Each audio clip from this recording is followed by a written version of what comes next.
लाभले आम्हा सौभाग्य बोलतो हिंदी इंग्रजी. खरं आहे ना, आम्हाला मराठी बोलणं हे हीनतेचं वाटतं.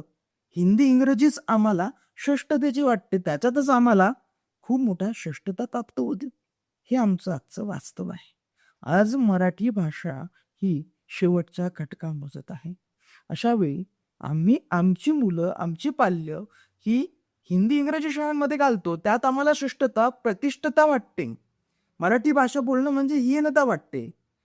आज जगामध्ये 10व्या ते 15व्या क्रमांकाची असलेली ही मराठी भाषा की आम्हाला कनिष्ठतेची वाटावी, म्हणजे यापेक्षा दुसरी दुविधेची गोष्ट कोणती असू शकते? 2300 वर्षांपासून बोलत आलेलो ही मराठी भाषा आम्हाला नकोशी वाटायला लागलेली आहे. त्याचं मागचं काय कारण असू शकतं? आपण 27 फेब्रुवारी हा दिवस, अर्थातच कवी कुसुमाग्रजांचा जन्मदिन मराठी भाषेच्या गौरवासाठी म्हणून साजरा करतो. अनेक व्हॉट्सअपचे स्टेटस ठेवतो, इंस्टाग्राम पोस्ट करतो, फेसबुक पोस्ट करतो.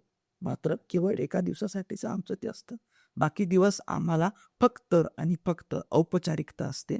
अरे लाजा वाटल्या पाहिजे आम्हाला मराठी भाषिकांना.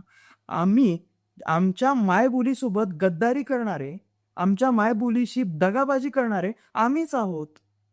मग कशाला आपण मराठी भाषिक म्हणून घेतो आपल्या स्वतःला? इतर भाषा आपण शिकल्या पाहिजेत, त्याबद्दल दुमत नाही. इतर भाषांचा आपण आदर सुद्धा करायला पाहिजे. परंतु सोबत आपल्या मायबोलीचा विकास करणं, मायबोलीचं संवर्धन करणं गरजेचं आहे. यासाठी आपल्याला आपली ही मराठी बोलावी लागेल, ही मराठी शिकावी लागेल, आपल्या पाल्याला शिकवावी लागेल, आपल्याला तिचं संवर्धन करण्यासाठी लिहावी लागेल. तेव्हाच ही मराठी वाचेल.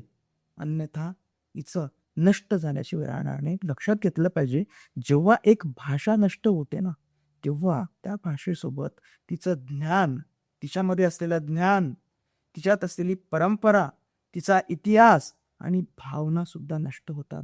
अर्थातच म्हणूनच आपण आपली भाषा संवर्धित केली पाहिजे. आजच्या या मराठी भाषा गौरव दिनानिमित्त एवढं मात्र आपल्याला आवर्जून पालन करणं गरजेचं असेल.